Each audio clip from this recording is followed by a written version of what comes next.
There are 26 curse tools in Jujutsu Kaisen, and these weapons not only make the sorcerer more powerful, but they're also highly valuable. Like there's a weapon with an insane price tag of 500 million yen, or $3.18 million. Bro, that costs more than a Daytona SP3. What's even crazier is, there's actually a curse tool that is capable of transforming into a one-hit delete weapon. But aside from this, some curse tools can just be normal objects that can be used daily. Like Maki's glasses, one of the first curse tools we saw. Not only do they add more drip, but they're also super useful for fighting against curse spirits in 4K, since our girl can't see the curse spirits without the glasses. I hope those glasses ain't too expensive because this clumsy sister broke and changed her glasses so many times. Like when she fought against Geto in Jujutsu Kaisen 0, and then she switched from round to rectangular glasses. But then they broke again after the Shibuya incident, and Maki went back to using round ones. And bro, they broke again when she fought against her daddy. Like honestly, they should have just made contact lenses instead at this point, right? And to make it clear to you, even if someone isn't a sorcerer, they can still use curse tools. Like the Slaughter Demon. If you remember, Gojo Sensei borrowed this combat knife from Maki and gave it to Yuji in season 1. This weapon kinda looked like a mini version of Cloud's default weapon, the Buster Sword. That's a Final Fantasy reference. Since Yuji has insane physical strength, he speedran a curse spirit using Slaughter Demon. He also used it to cut off a curse's arm and save a little boy in chapter 5. But fast forward to the Eishu Detention Center, a finger bearer easily sliced off Yuji's hand, and the Slaughter Demon got broken in half. There are also curse tools that sorcerers can use to take selfies and even teleport. Like Nanako's phone. This tool works in tandem with her innate technique, which allows her to manipulate whatever she snaps a photo of. Sounds like a paparazzi's power, right? Well, kind of. But this girl was like a magical Photoshop. Nanako once used this phone to move herself and others, but it totally nerfed her curse energy afterwards. Man, I like that power though. Easy travel goals, you know? She also tried to use it against Sukuna, but him being a dog was way too fast and she quickly got swiped left in the face, painfully. And you know what's interesting? According to Gege, regular tools and weapons like katanas can become semi-cursed tools if their users keep filling them with curse energy. Like Miwa's katana. Her weapon started as a regular sword, but she's been filling it with curse energy using the new shadow style for so long that it's basically turned into some sort of a curse tool. You see, Miwa doesn't have an innate curse technique, and she only uses anti-domain techniques like simple domains. She basically relies on her new shadow style swordsmanship skills that she combines with her curse energy. That is why her attacks and techniques depend on her katana. The same goes for Maki's twin and Miwa's bestie, Mai Zennin. Even though she doesn't have enough curse energy to make her techniques effective, this shoddy sniper stays strapped with a revolver and rubber bullets filled with curse energy. Another example is Momo's broom, which she uses to fly and literally dodge any traffic. This third year from Kyoto High usually acts as a scout and messenger during missions. Her curse tool is a perfect match for her tool manipulation ability, making her kinda look like a witch from Hogwarts. Aside from this, she can also whip up powerful gusts of wind with her broom, like the wind scythe. She tried it on Kanjaku, but Urame clapped it like it was nothing.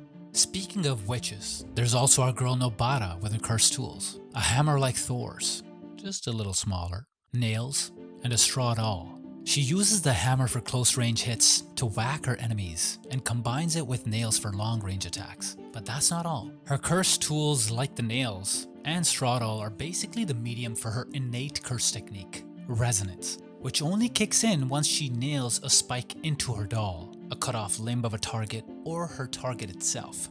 Her weapons and techniques are so powerful that Mahito considered her his natural enemy along with Yuji. She's even crazy enough to injure herself to defeat the Death Painting brothers and special grade curses Eso and Kechisu. She stabbed her arm with her nails and used her own technique to damage herself, knowing in return that it would harm the Death Painting brothers because of the poison in Nobara's body. By the way, if you're one of those people who's moving on but still misses holding their ex's hand, well, I've got something really interesting for you, my friend.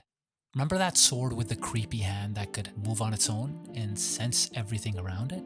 It's the hand sword made by Juzo Kumiya, the guy whose head is shinier than his axe. He made a creepy katana for this sadistic psycho, Shigemo, where instead of a normal hilt, the sword literally has a nasty hand.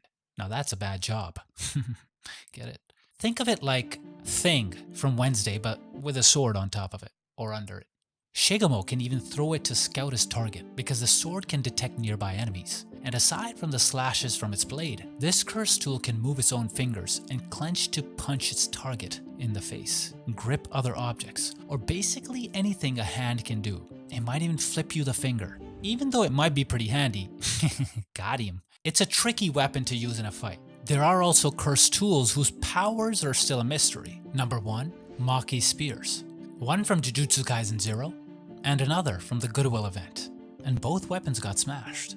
Number 2, Megumi's Black Blade, which he stores inside his shadows. We first saw it when it was used against Nanami, who even said it wasn't weak compared to Miwa's Katana, but it was broken by a finger bearer in chapter 58. And lastly, number 3, Meme's huge axe, which can easily destroy multiple cursed spirits, including a special grade one like the smallpox deity.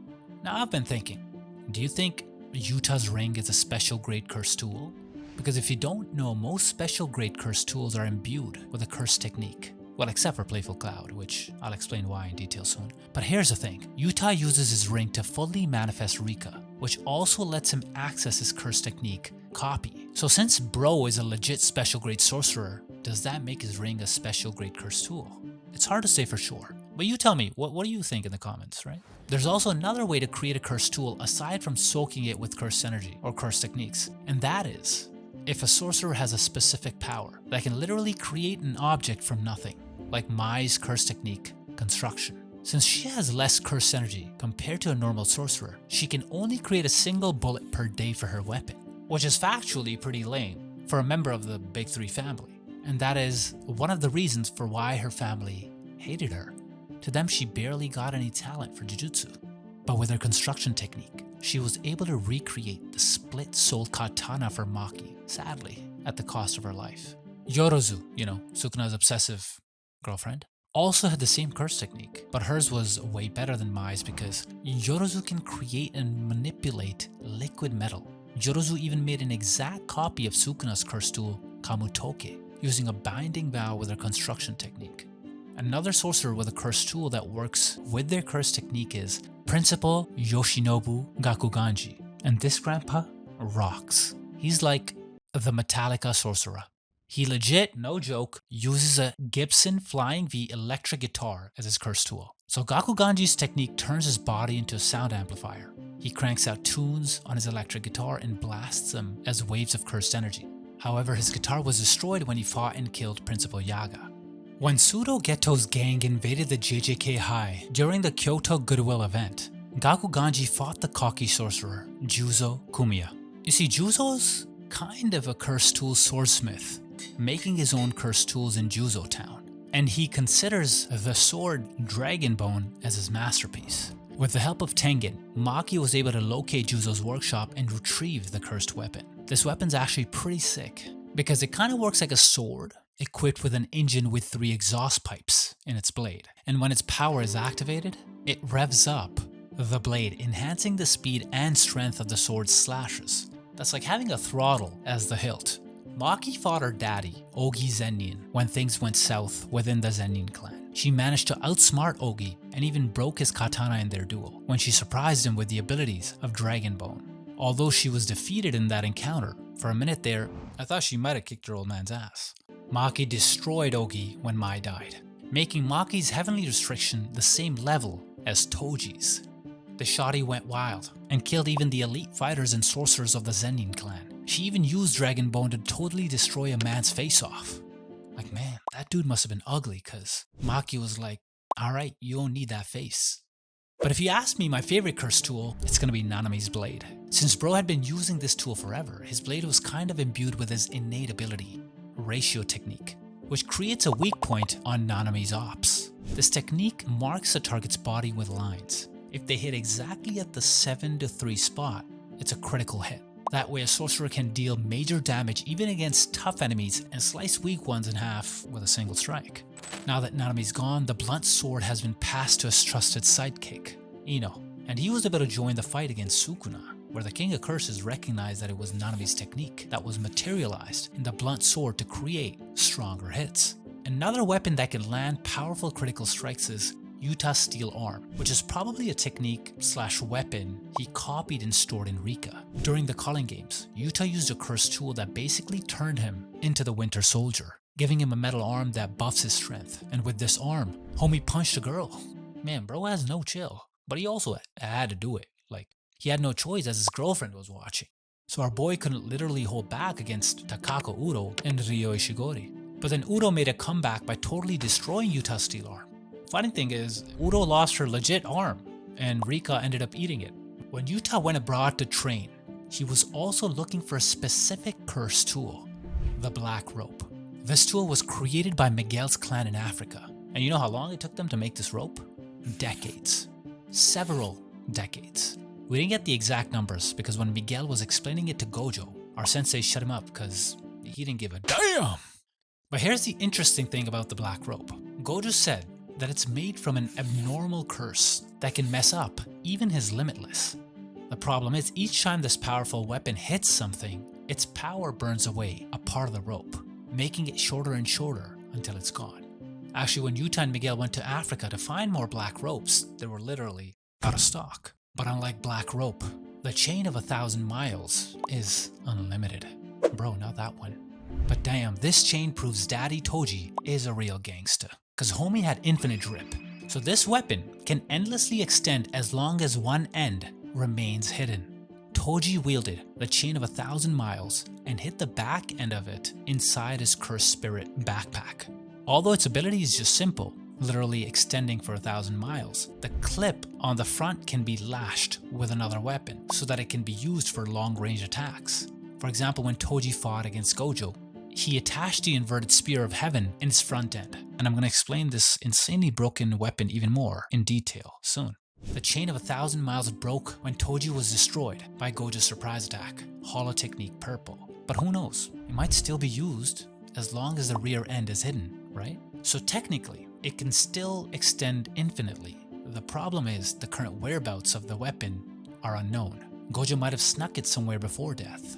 So the chain's probably lost forever, or not. Another crazy weapon that originally belonged to Toji Fushiguro is the Playful Cloud.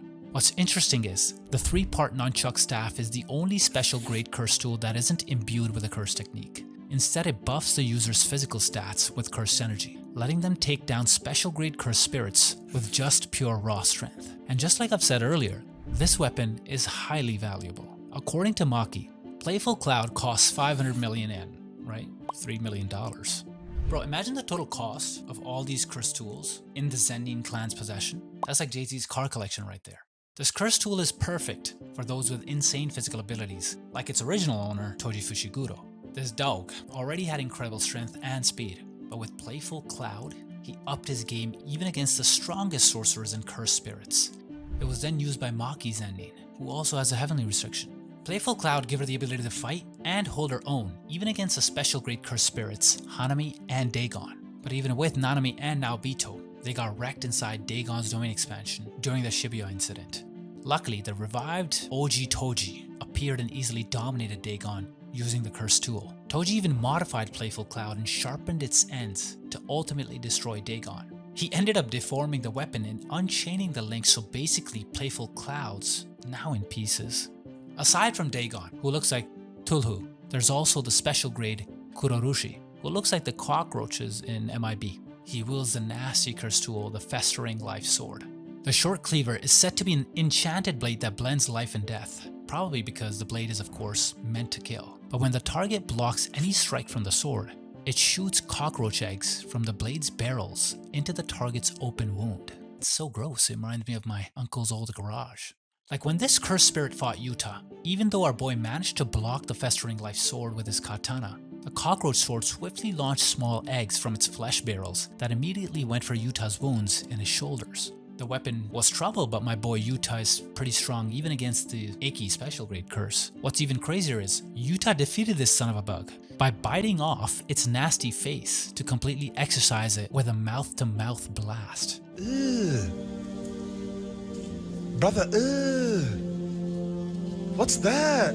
One of the two weapons that Sukuna wielded is the Flying Heaven, aka Hiten. However, its location and even its power still remain a mystery. The only details about it were when Sukuna annihilated the elite squads of the elite families from the Golden Age, the Abe and the Fujiwara clans. That only means that this weapon might be powerful enough to support Sukuna and defeat even top-tier sorcerers. Hiten is like a long trident that resembles a Trishula, a divine symbol from Hinduism associated with the god of destruction and one of the three supreme deities in Hinduism, Shiva. So basically the weapon can be overpowered, embodying destruction itself, especially being in the hands of the king of curses. And bro, if that reference doesn't scare you enough, then you might want to hear about Sukuna's weapon number 2, the Supreme Martial Solution, aka Kamutoke. This cursed tool is basically a dagger-like blade with intersecting hoops at the end of the grip. The weapon resembles a tokosho, or a single blade vajra, which is a small club with a short point on one end that is used as a ritual tool.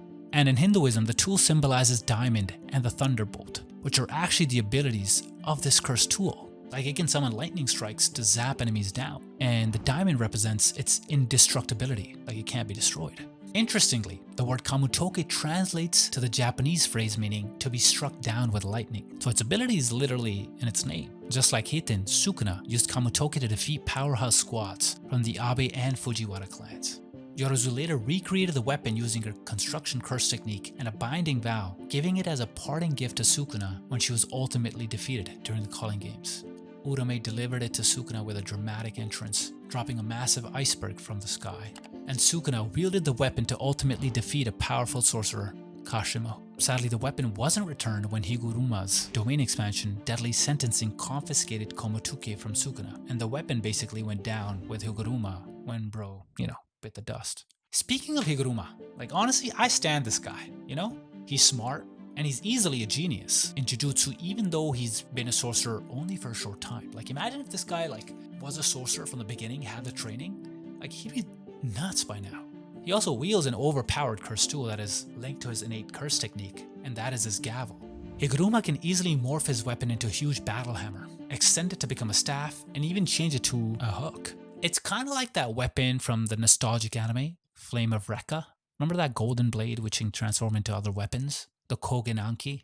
Ultimately, when Judge Man passes death penalty as the verdict to the enemy, Higuruma can even morph his hammer into the Executioner sword. And this weapon is so broken that anyone who is cut with it will die, without exceptions. Aside from this OG weapon, another powerful sword is the Split Soul Katana. This curse tool can basically cut through anything because it targets the soul directly. The weapon is so broken it doesn't give a damn about the toughness or durability of its target. Now, there's a catch to it. To be able to use its full potential, the user must have the ability to see the souls of inorganic objects.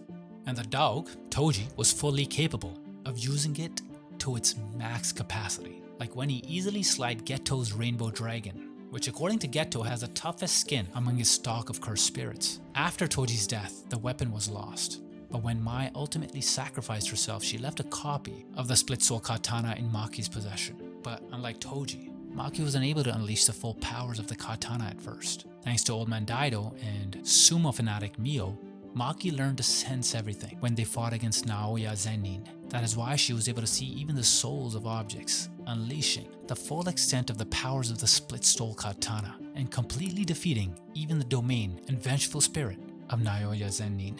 Unlike other cursed tools, which are usually imbued with cursed energy, Mahoraga's Sword of Extermination is coated with positive energy, making it a hard counter against cursed spirits. The positive energy in the blade can easily destroy anything made out of cursed energy. Sukuna even said that if he were a cursed spirit, he could have easily died with a slash of the Sword of Extermination, which is why the power of this weapon is similar to a special grade tool. Since Mahoraga is basically a close combat monster, having the sword wrapped around his arm and using it as a primary weapon is just pure nightmare for sorcerers and cursors. But thank God the Opstappa's already dead, thanks to Gojo's intensified Hollow Purple. And since the powerful cursed tool is attached to him, it's basically lost along with Big Raga. However, I'm also wondering, since in the 10 Shadows technique the powers of the dead Shikigami are just transferred to the remaining shadows, right? Could it be possible that another beast from Megami's technique might have it now, or have its powers. I know it might be a stretch, but doesn't that come to your mind too?